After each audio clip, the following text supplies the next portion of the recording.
Alright, good evening everybody, and welcome back over here at Indie Plays. I'm your host, the player, and I'm glad you all could make it for the finale of our Brothers War bundle opening. Now, actually, without further ado, let me grab the box, and let's get this party going, because I think this video will get very long already on default, even without me dawdling, since, well, we'll be cracking 2 packs tonight. We have 2 left, so just 1, so first pack of the night. Not sure I'll arrange the cards, maybe I'll just open one and then I'll quickly clean up and we can go over to the second pack, but this will be all in one video. So yeah, no time to lose. Oh, come on, from this, not off to a great start, but we'll make do, right? Ooh, okay, first pack here. And let's see, what's our art card of the evening? Or the first art card? Ooh, well hello there, what are you? Actually, I have no idea what it's supposed to be. Ah, could this be sculpting steel maybe? Pretty interesting looking. Again, I'll try to put up a picture on the side so you guys can see it better. Look, it is. Yeah, it is sculpting steel. Oh, that's an awesome artwork. I wish we could get that one. That prototype artwork is lovely. I mean, already the art card is pretty lovely. I dig it. Up here. And I already saw while picking we have an island, but what I didn't see before was it's a foil island. Oh, it's the one with the beautiful gash down there again. The glowing dash. Oh, gash. Yeah, sweet. Got another one of those. Cool. I mean, I like both islands, but this one, of course, also has something special with the water line there glowing slightly. Okay, so what do we have here? First of all, Bitter Reunion. 1 generic, 1 red enchantment. When Bitter Reunion enters the battlefield, you may discard a card. If you do, draw 2 cards. And you can sacrifice Bitter Reunion while paying 1 generic mana. And creatures you control gain haste until end of turn. That's actually pretty interesting because we had already a lot of sorcery spells that did something like this. Basically, play me and discard a card in addition, and then you get to draw 2 cards, which would basically be just cycling through 2 cards. However, if you have an option of actually recurring a card, or this card I should say, not just a card, you can actually generate card draw. Because, well, you then only have to discard an additional card and you draw 2, but you didn't lose the second card, because basically normally you would have this card and another one. If you can recycle this one by blinking or whatever, or recurring from the graveyard, then you would only, would only have to sacrifice 1 card to get 2. It would actually be card draw. Not too bad, and it also has an upside when if you sacrifice it to give everything haste. I think I pulled this one already during the draft. I'm saying during the sealed. But yeah, always nice having more of those, because I think this one is a bit more playable than the normal sorcery spells. Yeah, or at least equal to them. Alright, so you see here Urza getting chastised, it seems, by Mishras. What are they having to say? The Peace Summit proved the grudge between Urza and Mishra could end only in blood. Okay. So off to a great start for some peace negotiations, am I right? What do we have here? Overwhelming Remorse. Actually, that's a really nice card. I already know this one from the pre-release, definitely, because I played it. I know it was pretty great. What does it do? 4 generic, 1 black, instant, already good. This spell costs 1 less generic mana to cast for each creature card in your graveyard. So, follow your graveyard, the cheaper the spell gets up to just 1 generic mana. 1 black mana. So, pretty cheap. What does it do? It exiles target creature or planeswalker. So, creature 8, planeswalker 8 for up to 1 black only. Sign me up. That's a pretty good one. So, what is flavor text here? And I mean, I first go over the flavor text, then about the artwork, because that makes a bit more sense. Lucasia's face haunted his vision. The explosion still rang in his ears. Vishra kept running and never once looked back. We already saw the war between the two brothers break out there in the last package in the one card, where, you know, Rosa and Mishra used the power, the might and the meek stone against each other. And yeah, their teacher, Cassia, actually jumped in there to stop the two from harming each other. And what happened is she ran right into the blast of the two stones and got disintegrated or exploded. I'm not sure if she got disintegrated or if she, in an explosion course she just died that way. But yeah, both brothers were very, very upset. And since I think it was Mishra who started the argument, I'm not entirely sure. Basically, he was filled with guilt and he ran away, left the camp. Yeah, that's what's depicted. You see the other guy is still looking in shock at the corpse. I'm not sure if you can see it, but on the rock you see the shadows of other people. This is a young Mishra running away. Sweet, but gruesome event, but sweet card. We have here stern lesson. Okay. Draw 2 cards, then discard a card. Create a tapped Power Stone token. So usually I would say this is an upgrade catalog, because the old card catalog also had the same. Wait, I didn't go over the cost even. Oh, I'm so stupid. So Stern Legend costs 2 generic, 1 blue. Is an instant. Same as the old card catalog. Let's do draw 2 cards, then discard a card. So basically, again, similar to the card over here, you're not generating card draw, or yeah, basically more cards in hand. You keep the same amount of cards. So you get 2, but you of course invested this card and you have to discard another card, so you add 2, you subtract 2, so you end up with the same amount of cards, but you have more quality. But this one brings a Power Stone in, which could make it playable. Because, well, it is also rammed technically in blue, mind you. So I definitely think I could be playing this. Like, so basically it would be similar to draw 2, discard 2, mana artifact. Yeah, that's definitely. I think this one actually is really, really playable with that effect in addition. We see 2 young boys sitting in front of fire, and yeah, I think this is actually the earlier mentioned Tokasia. Let's see. The brothers are brilliant, but their quarreling will be the death of me. Yeah. Nice foreshadowing since I just explained her death, so the pack is a bit backwards. It would have been better if this card came first than this one, so yeah. I could just be like, yeah, wink, wink, nudge, nudge, but yeah, I already explained it, so go figure, everybody. So yeah, this is Tokasia, and those are the 2 brothers.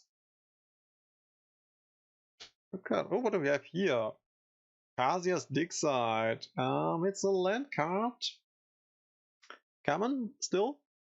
And taps for colorless mana. Okay. So at least it's a land that generates mana. And it has 3 mana and tap.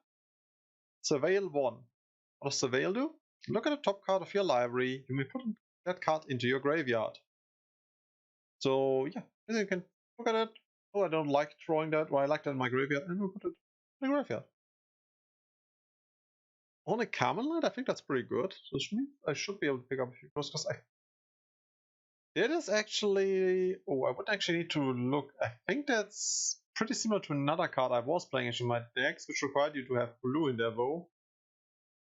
But I might be slightly mistaken. But I think there was one. So David Dick's side, I think is what it's called. Let me quickly check on the other screen.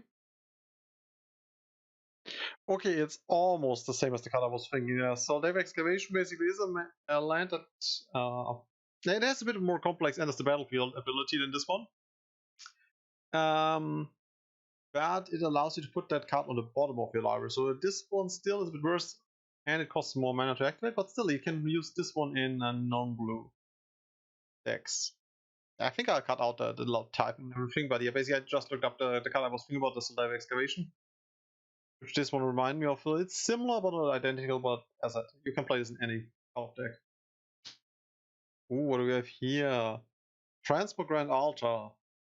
See, so for anybody who's wondering, Transmogrants were enhanced, yeah, let me put big quotation marks there, humans by Arshnaut. So basically Arshnaut tinkered around with corpses and even sometimes living test subjects. Basically made knockoff Phyrexians. The man-machine hybrids that, yeah, well, We're absolutely loyal to her or the one who controlled her contraptions. So what does this thing do? It's an artifact. It's, as I said, it's called Transmogrant Altar. It has two abilities. For 1 black mana and tapping it, you can sacrifice a creature, mind you. You get 3 colorless mana. So it is rare, basically, if you are willing to sacrifice a creature, which in black you oftentimes are. Or for 2 colorless or 2 generic mana, tapping it and sacrificing a creature, you can create a free colorless zombie artifact creature token. Activate only as a sorcery. So yeah, you can either upgrade your whatever creatures into free colorless zombie artifact creatures, basically generating artifact creature tokens, or you can sacrifice any creature for ramping yourself. Because you invest 1 mana, you get 3 mana out. Yeah. That's a nice card. I think I have a deck or 2 that can play this. Unfortunately, the first ability costs black mana, so for Commander, at least you can only play commanders that have a black color identity. Okay. Also, let's quickly read the flavor text. The human body, like any other machine, can be stripped for parts. Passion. Yeah, basically in the first one we're stripping them for parts because we get generating the mana. The other one we're actually using the parts because we're using some mana to improve the creature we're sacrificing. Oh god, but yeah. What do we have here? Skyfisher Spider. 2 generic, 1 black, 1 green creature. Spider, obviously. 3/3. It has reach. And when Skyfisher Spider enters the battlefield, you may sacrifice another creature. When you do, destroy target non-land permanent. Oh, that's a Vindicate on.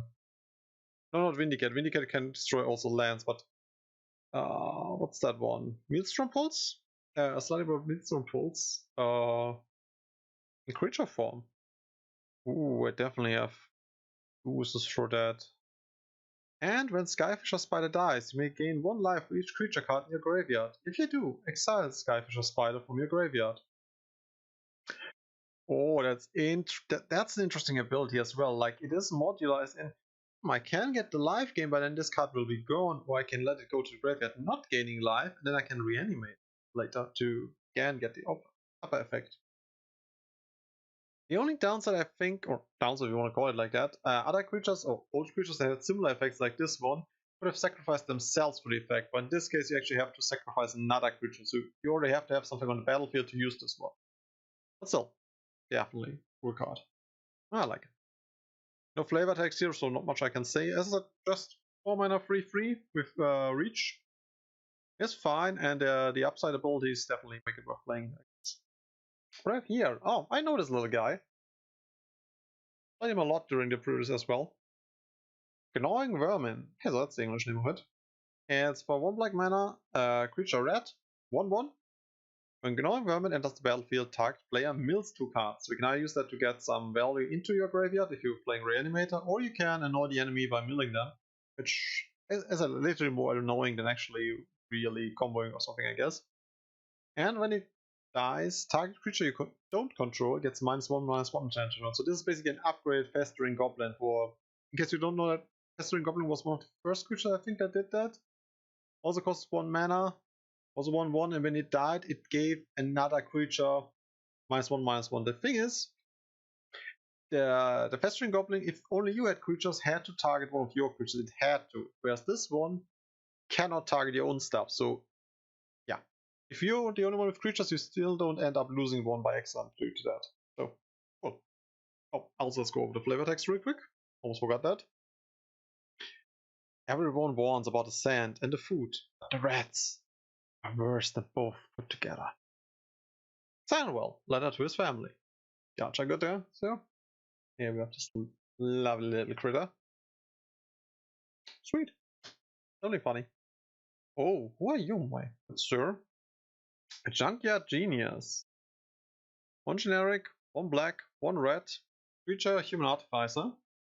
When junkyard genius enters the battlefield, create a tapped power stone token. Not bad, so he basically is a 3 mana 2/2 that brings in constant mana stone. I like it already. And it has an additional effect. Sacrifice F, so for 1 generic, 1 black, 1 red, and sacrificing another creature or artifact. Until end of turn, other creatures you control get +1/+0 and gain menace and haste. Okay, the interesting thing is that again he does not work for himself. Similar to a spider. Like, of course he has to sacrifice another creature. That's not what I meant, but I meant that he cannot give himself haste. So you cannot play him, sacrifice the power stone that he would get in order to give him haste, but you can use it later on to give everything else haste. So yeah, definitely a cool card. I think that actually fits pretty well in my Alesho Swan's Death deck. Like a little bit of ramp. He only has 2 powers, so you can definitely reanimate him. And only command with 3 or less as well, for some other effects. He can pump by creatures, and he gives menace, and he can give haste, so definitely think this is a playable card. Very nice. Oh, hello there, good sir. Haven't seen you in a while. That here is a little Phyrexian Revoker for 2 generic.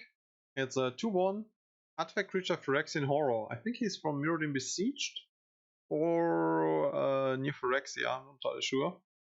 One of the 2 sets, but from the new Mirrodin block, or one of the newer Mirrodin blocks, basically the second or the third set. As Phyrexian Revoker enters the battlefield, choose a non-land card name. Ooh, so that's me about it? Choose a non-land. Ah, right, I think originally all those cards said choose a name or card name. No, I think they just choose a card. Does they choose a card? I'm not entirely sure. I would need to look it up. I'm pretty sure there's a slightly different wording. Anyways, activate abilities or sources with this chosen name can't be activated. So if I, for example, would name Junkyard Genius, or pretty well described Junkyard Genius, like for example, say it's the guy with disconverted mana cost, human artificer 2/2, which has brings the power stone and such things, so that everybody knows exactly what I mean. Then everybody knows, okay, he meant this thing, we mark this down, and as long as this thing is on the battlefield, this guy would not be able to activate his abilities. At all. I mean, he would still bring the power stone with him, and he still could attack, but he could not use the lower ability. Right. To be in the presence of a Revoker is to be truly alone. Kara Wrist. Nurok Agent. Yeah, see, that's the Nurok were the human wizards from Mirrodin, so yeah. Which makes me think it's more Mirrodin Besieged, because I think there were no Nuroks left in New Phyrexia. Yeah, cool guy. Little hate bear. It's not really a bear, because a bear would be a 2/2. I mean, it's almost a bear. Oh, hello. We were talking about you already a few times on the channel. Miss Hakil, Master Wizard. 1 generic, 2 blue. Legendary creature, human, wizard, and advisor, all in one. With a 2/4 body, which is pretty... it's fine. For 3 mana, 2/4. I can't complain about that. As I was already saying, like, my power toughness understanding is a little bit different from most people. At the beginning of your end step, if you've cast a non-creature spell this turn, reveal the top 5 cards of your library. For each card type among non-creature spells you've cast this turn, you may put a card that type from among the revealed cards into your hand. Put the rest at the bottom of your library in a random order. Okay, so basically the first thing is just a restriction that you can only do that if you've played at least 1 non-creature spell, and then basically if you've played actually that's non-creature spells. So if I would play an artifact enchantment, which doesn't exist, that would already count for 2 cards. Yeah, that's pretty cool. Like, if you play, for example, an artifact and an enchantment, you get to keep 2 of the cards. Wait, I misread them. Of that type. Ah, okay, so if I have an artifact, so I could get an artifact and an enchantment. Well, of course, if I don't reveal any, then I don't get anything. Okay. Gotcha. So I kind of misunderstood that. Okay, so it's still balanced. That would have been really sick if it would be the other way around. Like, if you just would have to have different types and then be like, oh yeah, now get all those. For example, if I just play an instant and I don't find an instant, then I cannot simply take a sorcery instead. Okay, but still, can definitely work with that. I like this girl. Wonder if I can build a deck around that. I mean, pretty sure you can, because I mean, let's face it, all those legendary creatures recently are made just for Commander, pretty much. Yeah, definitely Happy about this one. Oh, and what do we get here? Oil rare. Kayla's Reconstructions. Yeah, Kayla Bing Croc, if you remember our promo from the bundle. She is rebuilding. Look at the top 7 cards of your library. Put up to X artifacts and or creature cards with mana value 3 or less from among them onto the battlefield. Put the rest on the bottom of your library in a random order. That is actually interesting because you don't want to overpay for this spell. This is a really weird X spell because usually X spells have an open end, but this one only, I mean, it doesn't make sense to pay more than 7.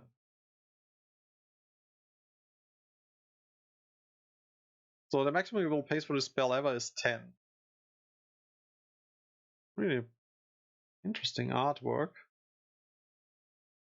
And of course the effect, as I think in a Caleb in Croc deck that just fits, but he has an alternative to playing her. Letting her do the reanimation drawing stuff, or the discard drawing. I can see that being played. Again, since we were talking about my Unleash Responsive Death deck, I play a lot of creatures there with low mana cost.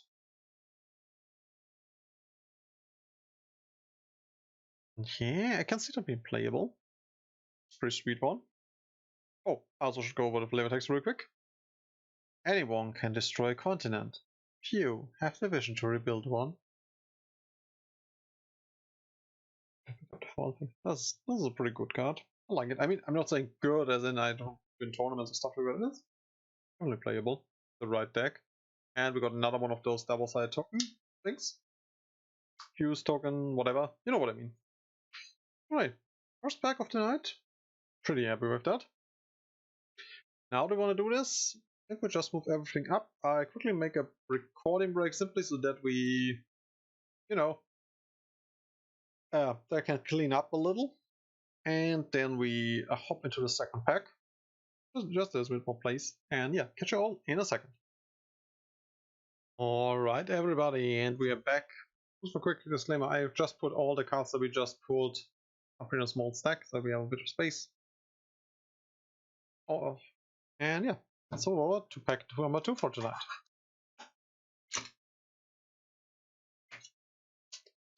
See, last pack of this bundle, let's see if we can really awesome. I mean, the last pack was fine. We had a few good packs. Interesting. Oh no, I ruined the booster. That's not a good sign. I sucked at opening the booster. Well, in the cry of a torn plastic. Let's just see what we get. Oh, hello there. Is this a Staff of Domination? Looks like it. It's supposed to be Urza's Staff or the Staff of Domination. I'm pretty certain it's the Staff of Domination, though. Take this ripped wrapping. And let's take a look at it. It is... Yeah, it is the Staff of Domination in the prototype design.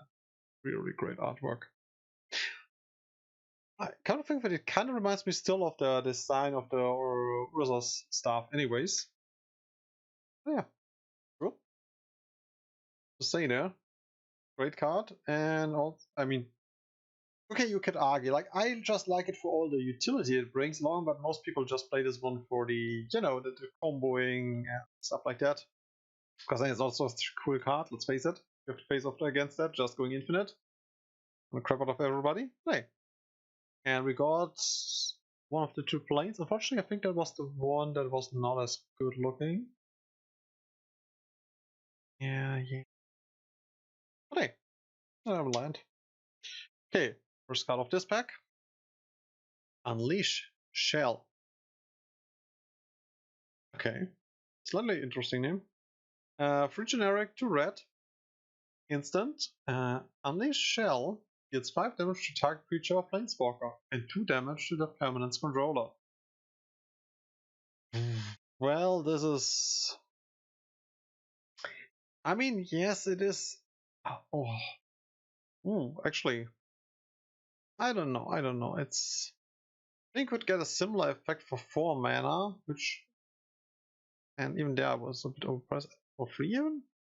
Some 3 or 4, I'm not sure. I'm... Yeah, limited that's an okay removal, I would argue. Also pings the enemy, but usually I would not like to pay that much mana for doing that much damage. Let's face it, even playing 2 Incinerate, which gets almost the same job done. You can kill some creatures that are bigger, or planeswalkers that are bigger. Grant, yes, you take 2 cards, but you only can pay 4 mana, so. Okay, Grant, you get 2 permanents controller. But does that? I'm a bit on the fence on this one.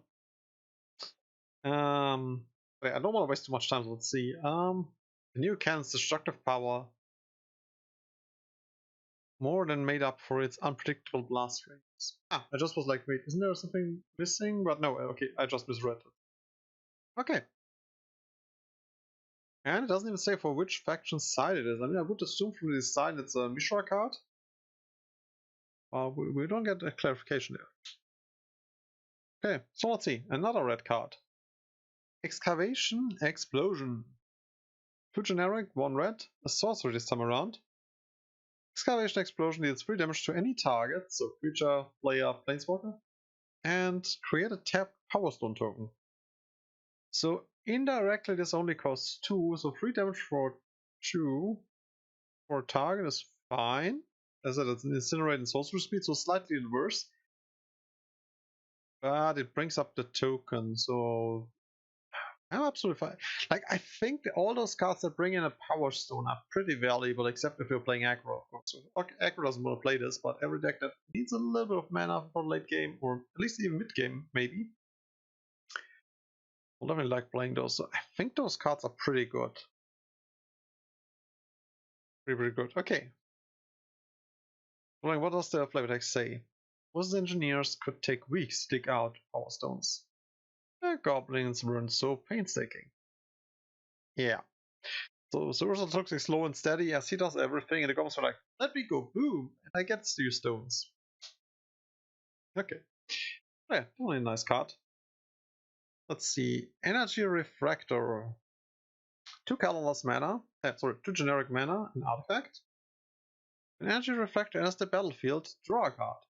It already replaces itself, and for 2 generic mana, add 1 mana of any color. So it's basically a filter. I mean, you turn 2 mana into 1 mana. Which of course is a loss, but then again, it doesn't require to tap on it, because old effects like that usually require you to tap that thing. I think I actually even have a deck for that, because I was playing the Gemstone Ray, I think it was called, which was a 4 mana artifact that did almost the same as this one. Just basically, it worked a bit differently. It basically could store mana, if I recall correctly. So basically, it could put charge counters on itself for 2 mana. And you could take the charge counters away to make a colored mana. If I'm not totally mistaken. Hey, this was definitely playable. Like, I mean, in worst case, it can trips you into another card. And it can color fix you. Not playing that in every deck, but I guess you can definitely play it in I'm only trying to think where I would like to play that. I guess I would find a place for that. Raw energy contains infinite possibilities. It's Ursa. Yeah. I have to agree there. And oops, now we see what happens when a Power Stone is apparently brought to its limits. We got a Power Stone's Fracture. 1 generic, 1 black, sorcery. As an additional cost to cast a spell, sacrifice an artifact or creature. Destroy target creature or planeswalker. So this basically is an upgraded Bone Splinter. Bone Splinter basically was, I think, a 1 black sorcery. So it was also 1 black mana, which had you sacrifice a creature in addition to destroy a creature. So basically you trade 1 creature, most likely a token, for an important target on the enemy side. This one actually can also destroy planeswalkers, and you can just sacrifice random artifact tokens as well. Yeah, I definitely think this is a nice upgrade. I mean, yes, it costs 1 mana more, but you also get way more utility with that. I don't think that's playable. I would argue it's playable. And it's a sack outlet in worst case. What does it say? Oof! When the power stone blows, that behemoth will be nothing but a hole in the ground. Ashton to Haja. I see.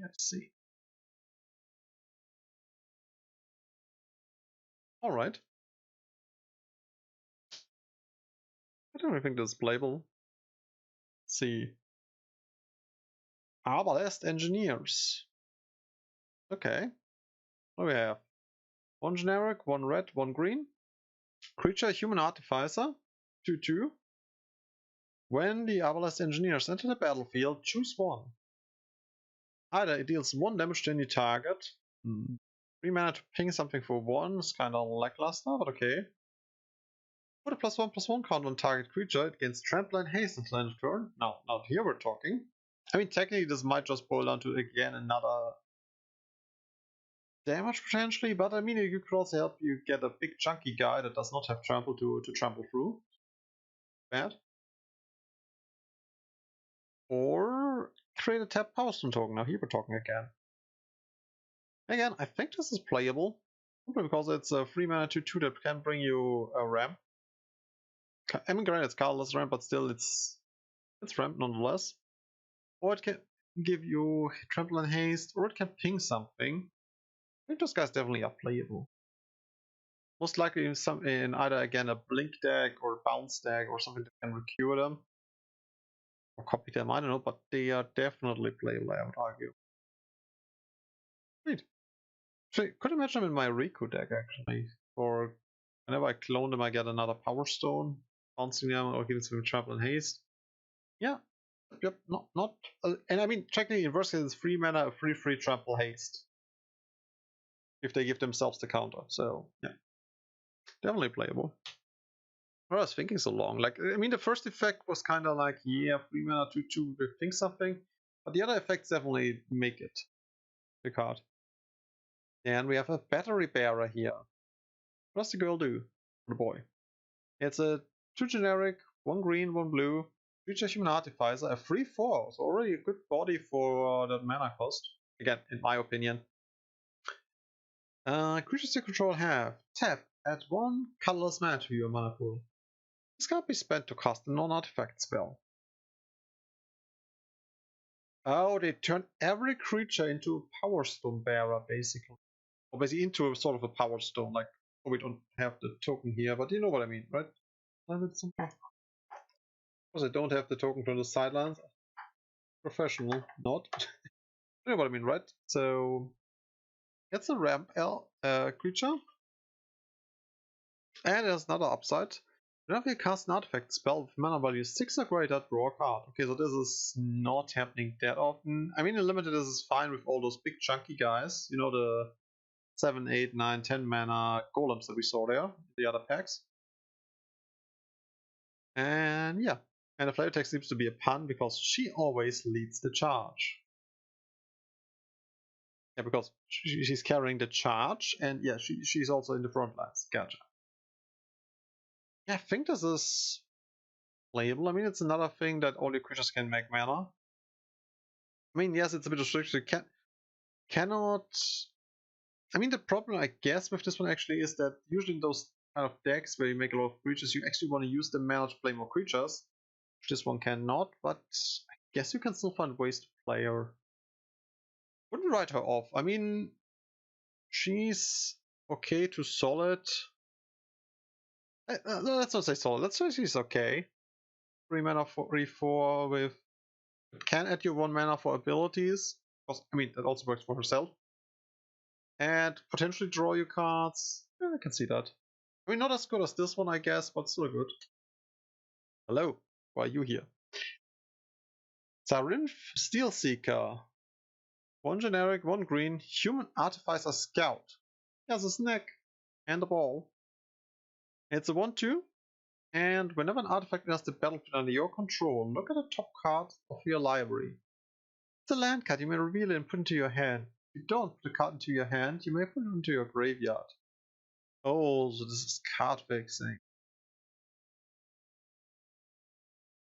Now this guy is actually really interesting with the artifact lands, because it means basically you know that you get another shifting effect basically with that. They kind of did. Oh, I already forgot how the effect was called on the land that we got there. Wasn't surveil, was it? No, something similar to that. Yeah, not bad, not bad. Yeah, he can basically look through your stuff and see if he finds something nice.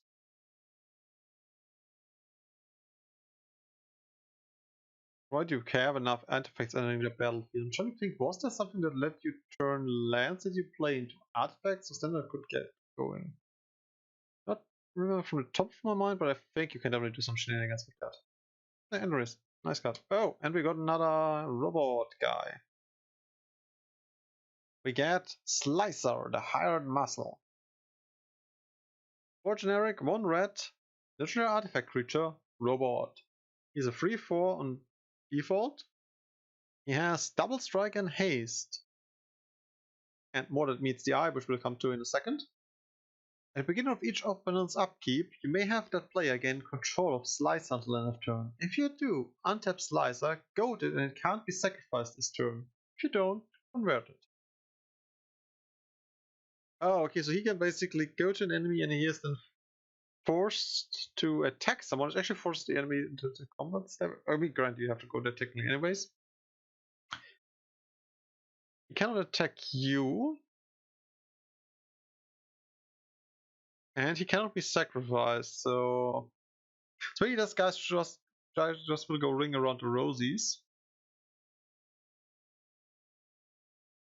Actually, quite literally that guy, because if the next guy gets it, he has to pass it on to another guy to the right of him, and then he cannot get attacked from this guy, but the next guy.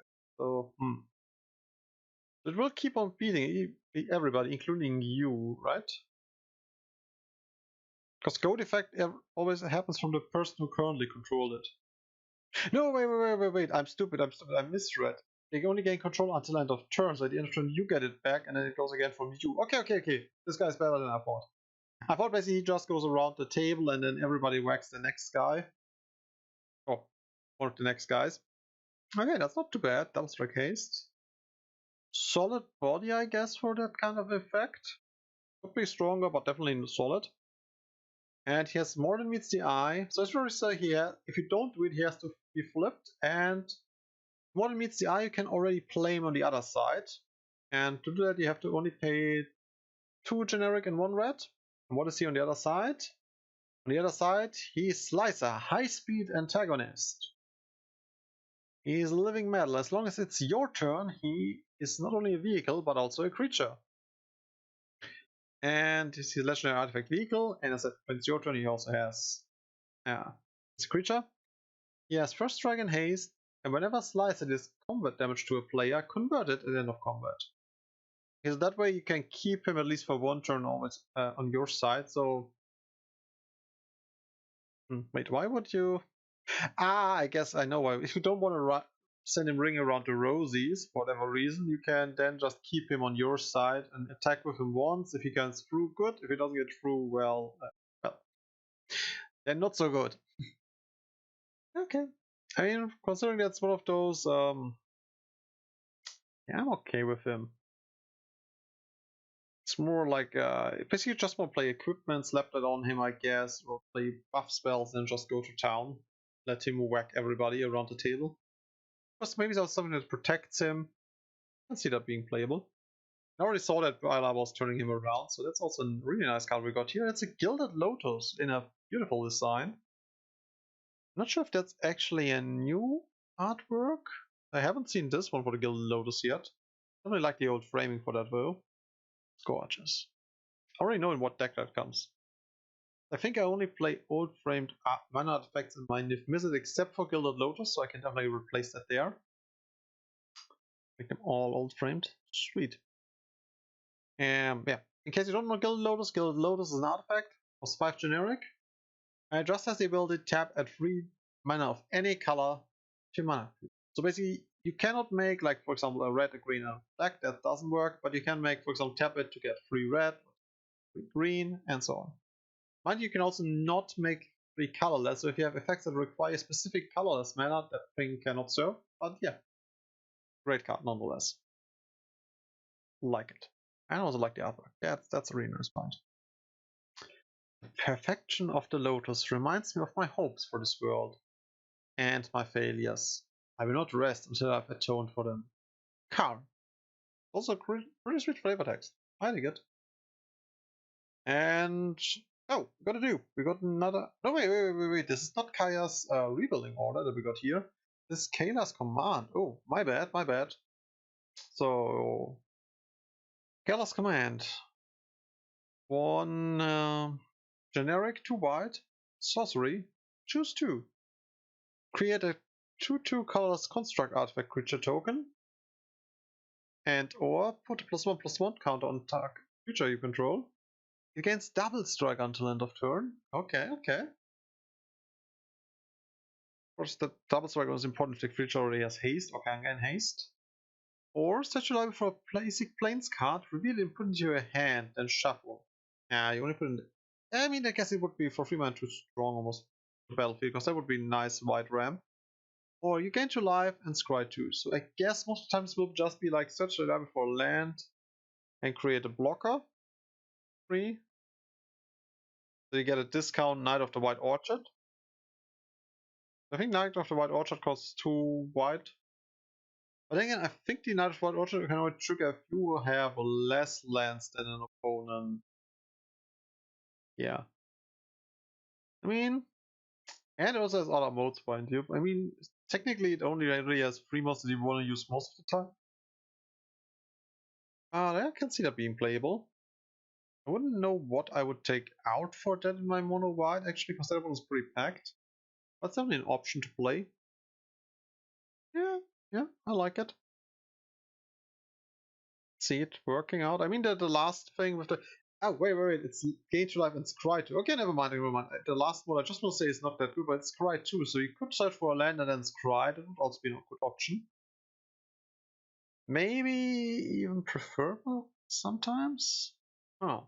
Okay. I somehow, I mean, I think I said it, but I didn't in my mind put 2 and 2 together, literally 2 and 2, because I just read the gain 2 life. I was like, really? Okay, with the scry 2, that's fine. Oh, and we get another foil Ashman's Transmogrant Altar. Nice. So I can put them in 2 attacks. We already took a peek at that one in the other booster, but I quickly go over it because I don't have it on the table right now. Transmogrant Altar is a 3 mana artifact. It has the ability to, for 1 black mana, tapping it and sacrificing the creature to add 3 colorless mana to your mana pool. Or you can pay 2 generic mana, tap it, and sacrifice a creature to create a colorless 3/3 zombie artifact creature token. And you can only activate the second ability as sorcery. So, nice card. And the last thing we pull is a mini game pack objective. I think that's a nice wrap of final pack. I mean, Gilded Lotus is nice. The command, I think I can play that. Sure, I would play the Monobite maybe in a 2-color deck. It obviously doesn't have green as secondary color.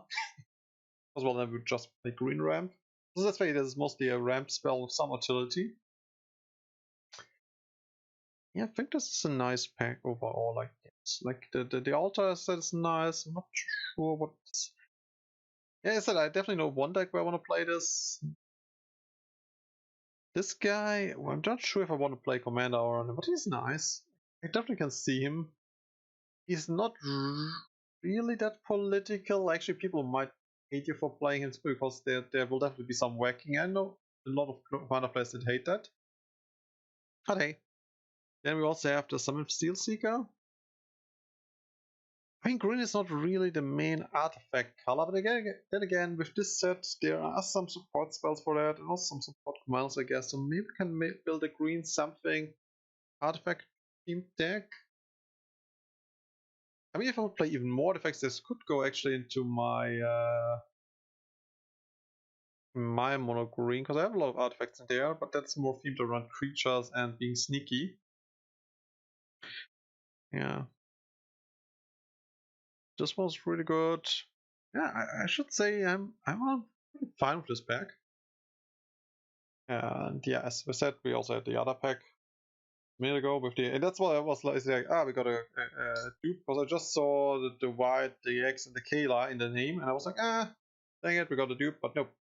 Not just even all, this is literally a different spell. Just in case you're wondering. Okay, that's actually interesting last packs. I'm definitely happy with those.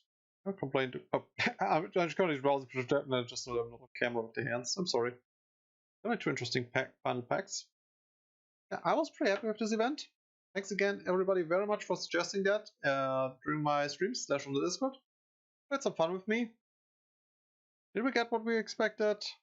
I didn't look at the value. Maybe I'll just make a for fun this calculation of how valuable it is. Obviously, spoiled it. It will most likely not be cheaper than just buying the cards you want. But hey, it is how it is. Anyways, thanks very much for watching. Stick around, and I hope I see you guys next time. Either here on YouTube or maybe on Twitch. We're playing something. Actually, even some Magic again. I'm trying to get the little lads together for that. Let's see. Anyways, Waveney Plays signing out. Good night. Thanks for watching.